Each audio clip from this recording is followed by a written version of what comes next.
एक मिनट वो ले आओ कागज वाला, उसको लिख के दे दो कब गिरफ्तार। शुरू करें। सभी पत्रकार बंधुओं को नमस्कार। आज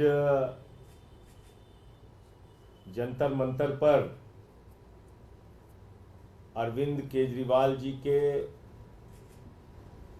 बिगड़ते स्वास्थ्य को लेकर और उनकी अवैध गिरफ्तारी को लेकर धरना प्रदर्शन हुआ, जिसमें इंडिया गठबंधन के सभी दलों के नेता मौजूद थे और आए,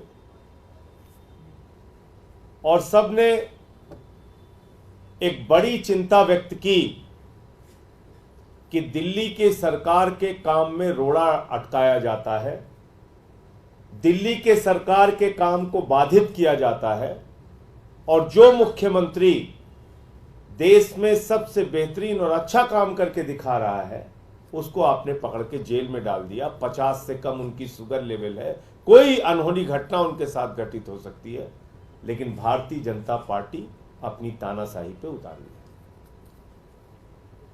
अब ये कोचिंग सेंटर वाला जो मामला है, इसको लेके पार्लियामेंट में आज हम लोगों ने प्रोटेस्ट किया, आम आदमी पार्टी के सांसदों ने, और मैंने भारत के प्रधानमंत्री को ये चिट्ठी लिखी, और ये चिट्ठी केंद्र की सो रही मोदी सरकार को जगाने के लिए। कब जागेगी मुझे नहीं पता, उसके लिए कितनी लड़ाई लड़नी पड़ेगी ये भी नहीं पता, लेकिन ये चिट्ठी केंद्र सरकार को जगाने के लिए है। और क्या लिखा है मैंने? देश में बहुत सारे कोचिंग सेंटर इस समय ऐसे हैं जो पेपर लीक का अड्डा बन गए हैं। बहुत सारे कोचिंग सेंटर्स ऐसे हैं जो मनमाने ढंग से गरीब छात्रों से फीस लेते हैं, उनके मां बाप अपनी जमीन गिरवी रख के, गहना गिरवी रख के अपने बच्चों को कोचिंग में पढ़ाते हैं, और सुविधा के नाम पर बेसमेंट में उनको पढ़ाया जाता है, बेसमेंट में उनकी लाइब्रेरी खोली जाती है, हॉस्टल है तो वहां ठीक से इंतजाम नहीं, और मनमाने ढंग से उनसे वसूली की जाती है, पैसा लिया जाता है। तो ये ठीक कैसे होगा? इस लूट पे रोक कैसे लगेगी? ये तभी संभव है जब भारत सरकार कोचिंग सेंटर्स को रेगुलेट करे, कोचिंग सेंटर्स को कानूनी दायरे के अंदर लेके आए, और उनकी इन तमाम कारगुजारियों पर रोक लगाने के लिए सख्त कानून देश के अंदर बने। लेकिन दुर्भाग्य से ऐसा नहीं हो रहा है। क्यों नहीं हो रहा है? क्योंकि भारतीय जनता पार्टी के नेताओं से इन कोचिंग सेंटर्स के लोगों का रिश्ता है, और इसी के कारण देश के लाखों नौजवानों का जीवन बर्बाद हो रहा है। प्रधानमंत्री जी और भारत की सरकार और भारतीय जनता पार्टी कोई कार्रवाई करने के लिए तैयार नहीं। अब मैं ये जो 24 लाख बच्चों का भविष्य बर्बाद हुआ नीट एग्जाम में, उसमें एक, और उसके पहले यूपी में एक एग्जाम कराने वाली company Edu Test Solutions Private Limited, ये कंपनी है अहमदाबाद की, गुजरात की, और ये कंपनी अलग अलग राज्यों में परीक्षाएं कंडक्ट कराती है, परीक्षाएं संपन्न कराती है। तो ये खबर है जिसमें लिखा हुआ है कि ये जो एग्जाम है Edu Test Solutions Private Limited के द्वारा उत्तर प्रदेश में कराया गया, जिसमें पेपर लीक हुआ था, इस कंपनी को ब्लैक लिस्टेड किया गया उत्तर प्रदेश की सरकार के द्वारा। ऐसे ही कई राज्यों में, गुजरात में पेपर लीक में इस कंपनी का नाम, बिहार के पेपर लीक में इस कंपनी का नाम, नीट के पेपर लीक में इस कंपनी का नाम, और जो इसका मालिक है सुरेश चंद्र आर्या, उसका रिश्ता है भारत के प्रधानमंत्री के साथ। उसकी तस्वीरें सुरेश चंद्र आर्या की मिल जाएंगी भारत के प्रधानमंत्री नरेंद्र मोदी जी के साथ। अब आप मुझे बताइए, ये पेपर लीक कराने वाली कंपनियां अगर देश के प्रधानमंत्री से अपना रिश्ता रखती हैं तो कौन सी सीबीआई, कौन सी ईडी उनके खिलाफ कार्रवाई करेगी? क्या कार्रवाई होगी इन लोगों के खिलाफ? पेपर लीक होगा तो छात्रों को कहां से न्याय मिलेगा जब उसका रिश्ता सीधे प्रधानमंत्री से ही है? तो इसलिए मैंने भारत के प्रधानमंत्री को आज चिट्ठी लिखी है और ये मांग की है कि आप कोचिंग सेंटर्स को रेगुलेट करने के लिए कोचिंग सेंटर्स को कानून के दायरे में लाइए। कोटा राजस्थान के अंदर छात्र आत्महत्या करते हैं, नीट के एग्जाम में धांधली और पेपर लीक होने के कारण छात्र आत्महत्या करते हैं, बार बार परीक्षाएं देने पर पेपर लीक से सफल न होने के कारण छात्र आत्महत्या करते हैं। ये आत्महत्या नहीं है, ये इन कोचिंग सेंटर्स की धांधली के कारण हुई हत्याएं हैं। और इसलिए कोचिंग सेंटर्स को नियमों कानूनों के दायरे में लाना होगा। ये मैंने केंद्र सरकार से और भारत के प्रधानमंत्री से मांग की है। और अंतिम एक बात कह के अपनी बात खत्म करूंगा। ये जो दुर्भाग्यपूर्ण हादसा राजेंद्र नगर में हुआ, इसके लिए सिर्फ दो बात मैं कहूंगा। 20-20, 25-25 साल से बेसमेंट में लाइब्रेरी और क्लासेस चल रहे थे और एमसीडी में भारतीय जनता पार्टी 15 साल तक थी। क्या कार्रवाई की आपने? क्या कार्रवाई की? हम तो 1 साल से आए हैं, हमसे आप सारे हिसाब चाहते हैं, हम देंगे भी। हमने काम भी किया। आप देख रहे होंगे हमारी मेयर डॉक्टर शैली ओबराय खुद से निकलकर ऐसे कोचिंग सेंटर्स को जो अवैध क्लासेस चला रहे बेसमेंट में, उनको सील करने का भी काम कर रही है, कार्रवाई करने का काम कर रही है। हमारे स्थानीय विधायक दुर्गेश पाठक जी पूरे रात वहां मौजूद रहे, मेयर मौजूद रही, और लगातार जो कार्रवाई हमसे बन पा रही कर रहे हैं और करेंगे। हमारे मंत्री सौरभ भारद्वाज जी हों, आतिशी जी हों, गोपाल राय, इमरान हुसैन लगातार पहले भी बारिश शुरू होने से पहले भी अधिकारियों के साथ मीटिंग कर रहे थे कार्रवाई कराने के लिए, और अब भी लगातार सक्रिय कार्रवाई कर रहे हैं, करेंगे। किसी को बख्शा नहीं जाएगा। लेकिन अपने गुनाहों को छिपाने के लिए लाश के ऊपर राजनीति करना मैं समझता हूं ठीक नहीं है। दुर्भाग्यपूर्ण घटना है, छात्रों की जान गई है, हम सब उससे दुखी हैं। ये बहुत ही पीड़ादायक घटना है और उसके लिए जल्द से जल्द कानून इस देश के अंदर बनाए जाए, इस दिशा में हमारी कोशिश रहेगी। उसके लिए सड़क पे भी लड़ना पड़ेगा तो लड़ेंगे, सदन में भी लड़ना पड़ेगा तो लड़ेंगे। मैं अब राजेंद्र नगर के जो विधायक हैं हमारे दुर्गेश पाठक जी, जो इस पूरे मामले को बहुत गहराई से जानते भी हैं और जिन्होंने पूरी रात वहां रह के जो इनसे बन सका, इन्होंने अपनी ओर से प्रयास किया, सहायता की। मैं निवेदन करूंगा उनसे कि वो अपने सामने आप लोगों के सामने अपनी बात रखें। नमस्कार साथियों, मैं आज एज ए एमएलए आपसे बातचीत नहीं करना चाहता। मैं 2010 में दिल्ली आया था। मैंने इलाहाबाद यूनिवर्सिटी से अपनी पोस्ट ग्रेजुएशन की पढ़ाई की। मेरे एक सपना था, मेरे माँ बाप ने सपने कि भाई मुझे सिविल सर्विसेज का एग्ज़ाम देना है, मुझे दिल्ली आके तैयारी करनी है। मुझे ध्यान है मैं नवंबर 2010 में दिल्ली आया और कई कई जगह रहा। मैं ओल्ड राजेंद्र नगर भी रहा, मैं मुनिरका जैसे इलाके में भी रहा, मैं महरौली जैसे इलाके में भी रहा।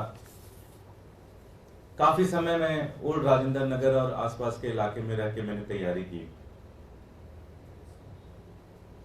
कई बार जब हम इशू को समझ नहीं पाते तो बहुत पॉलिटिकली वार में हम रहते हैं, बीजेपी, कांग्रेस, आम आदमी पार्टी, इसको गाली दे दो, उसको गाली दे दो, कौन कितने पॉइंट बना ले गया, इसमें शायद हमारा ज्यादा समय बीत जाता है और हम मेन मुद्दे से पूरी तरह से दूर हो जाते हैं।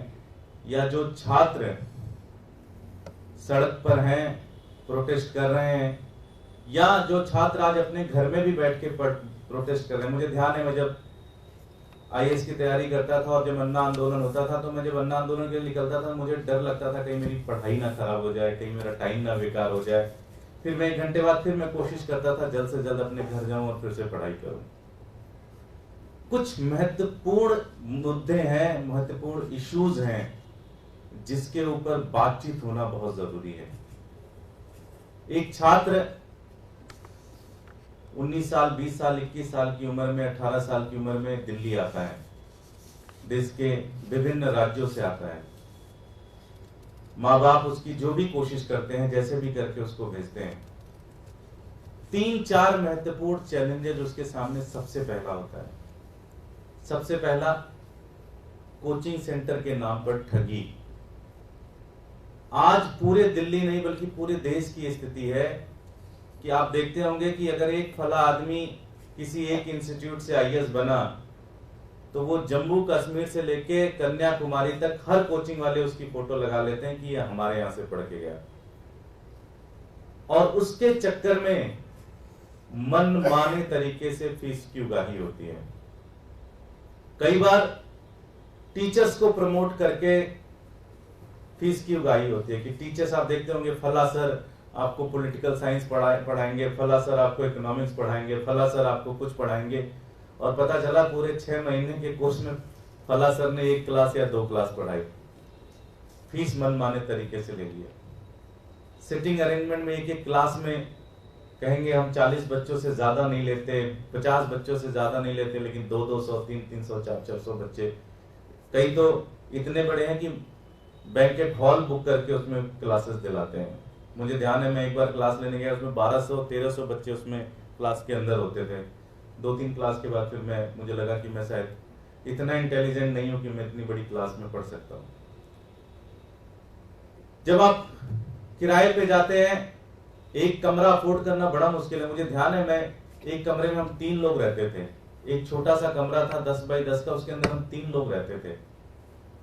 हमने तो बाहर से खाना भी नहीं लिया था क्योंकि हमें लगता था घर में बनाएंगे तो ज्यादा सस्ता होगा, बाहर से खाना लेके आएंगे तो खाना भी खराब मिलेगा और महंगा भी बहुत पड़ेगा।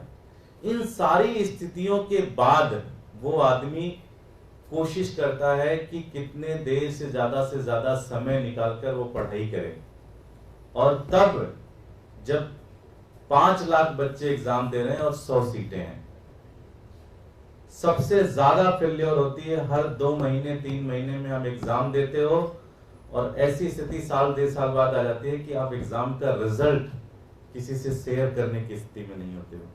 आप अपने परिवार तक को भी नहीं बता पाते कि मैं कौन सा एग्जाम, आपको बस ये लगता है कि डेट भी मत बताओ क्योंकि फादर साहब पूछेंगे इस एग्जाम के रिजल्ट का क्या हुआ, इसके रिजल्ट का क्या हुआ। इस पूरी मनोस्थिति के साथ एक बच्चा जो इस देश के एडमिनिस्ट्रेटिव सर्विसेज में आना चाहता है, ये उसका संघर्ष है।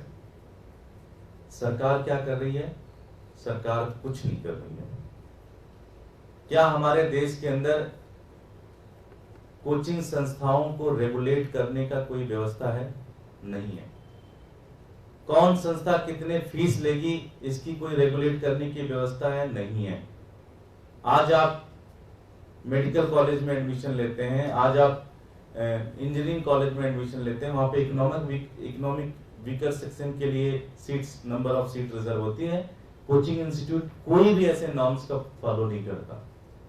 आपको नोट्स के लिए भी आपसे पैसे ऐंठते हैं, आपको बता देंगे फला कोचिंग यहाँ पढ़ो और नोट्स फला जाके लो। ये पूरा संघर्ष है। मैं संजय भाई का बहुत बहुत धन्यवाद दूंगा कि जो इनिशिएटिव इन्होंने लिया कि एक कानून बने, एक रेगुलेशन बने सारे कोचिंग इंस्टीट्यूट्स को रेगुलेट करने के लिए, चाहे वो फीस हो, चाहे वो हॉस्टल हो, चाहे वो फूड हो, चाहे वो नोट्स हो, चाहे वो भ्रामक जो एक तरीके से इनके एडवर्टीजमेंट है, इन सारी चीजों को जब तक आप रेगुलेट नहीं करेंगे, इसका कोई सिस्टम नहीं बनाएंगे, एक बच्चा जो अपनी जीवन के सबसे प्राइम टाइम पे ये तैयारी करता है, उसका एक बहुत बड़ा एनर्जी इन सब चीजों में वेस्ट होता है और इन सारी फ्रॉड चीजों के अंदर वेस्ट होता है। मेरी विनती है, मैं दिल्ली सरकार से भी ये विनती करूंगा, मैं केंद्र सरकार से भी ये विनती करूंगा कि आप जल्द से जल्द इसके ऊपर कानून ले आए, इस पूरे सिस्टम को कैसे रेगुलेट किया जाए इसके ऊपर बातचीत होनी चाहिए, चर्चा होनी चाहिए, इसमें छात्रों से भी बातचीत होनी चाहिए, जो लोग इसमें तैयारी कर रहे हैं उनके समूह के साथ भी मुलाकात हो, उनसे बातचीत हो। और एनफ इज एनफ, मैं पहले दिन से कह रहा हूं, इस इंसिडेंट से हमें सीख लेना होगा कि आने वाले समय में किसी बच्चे के साथ ऐसी घटना ना घटे, उसका कोई मानसिक शोषण ना हो, कोई इकोनॉमिक शोषण ना हो उसका इस तरह से हो, और इससे हम एक ऐसा एनवायरनमेंट दे सके कि जो बच्चा जो करना चाहता है वो कर सके, जो तैयारी करना चाहता है वो तैयारी कर सके, और उसका किसी भी तरह से कोई शोषण ना हो इस देश के अंदर। बहुत बहुत धन्यवाद। दुर्गेश जी, आपने कहा कि आप और मेयर लगातार वहाँ पे थे, तो पहले जो बीजेपी के नेता थे वो आपके सवाल खड़े कर रहे थे, और आपकी जो स्थानीय पार्षद हैं अभी चावला, उनको सवाल खड़े कर रहे हैं कि काम ढंग से नहीं किया, नजर नहीं आ रही है। देखिए, मैं बहुत पिछले 4-5 दिन से मैंने देखा, मैं जनरली फिल्मों में देखता था कि लोग लाशों के ऊपर राजनीति करते हैं।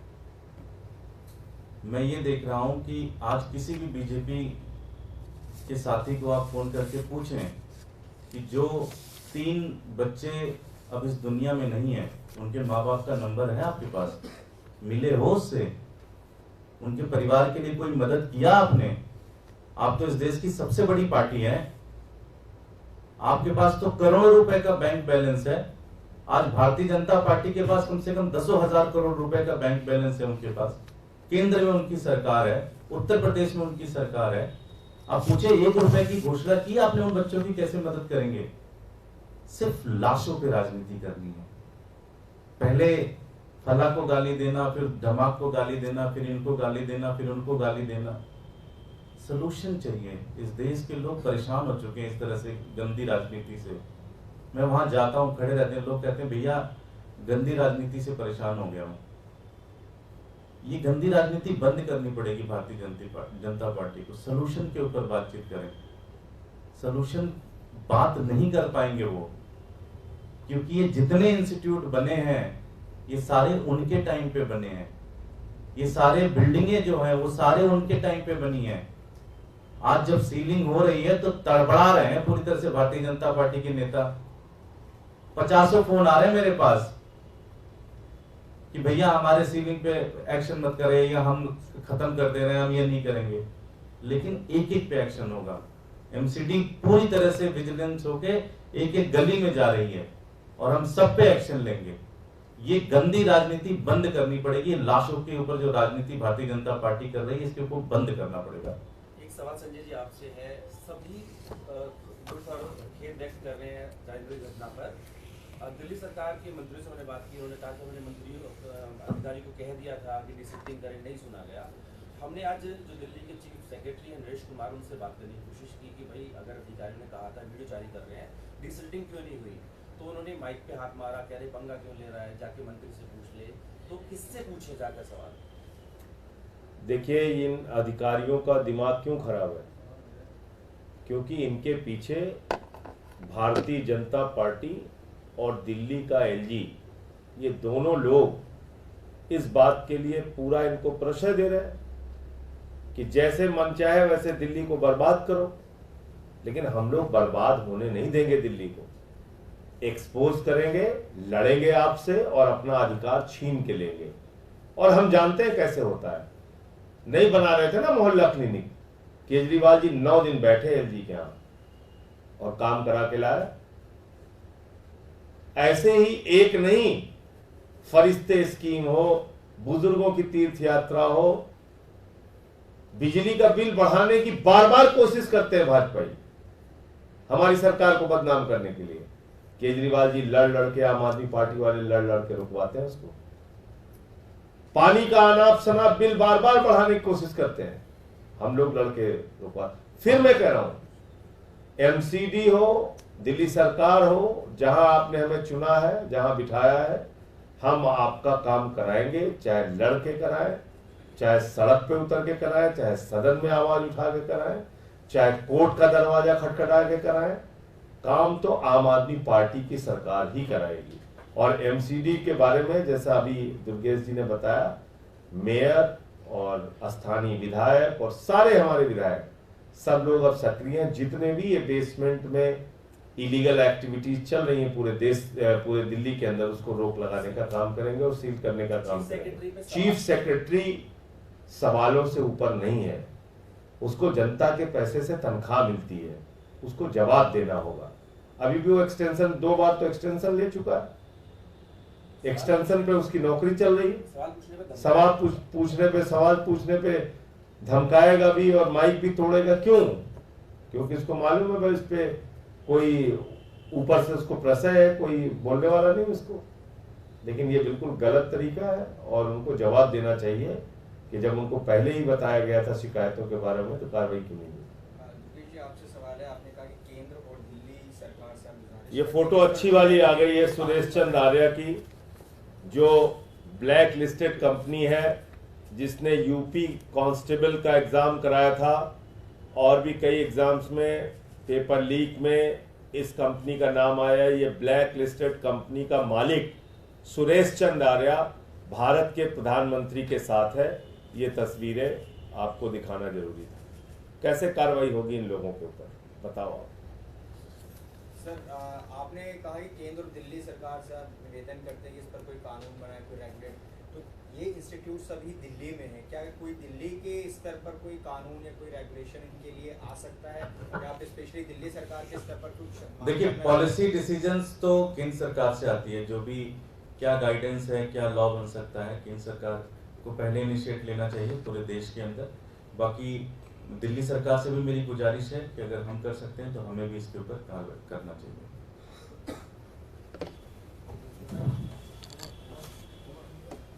ये चिट्ठी मिल गई है ना आप लोगों को?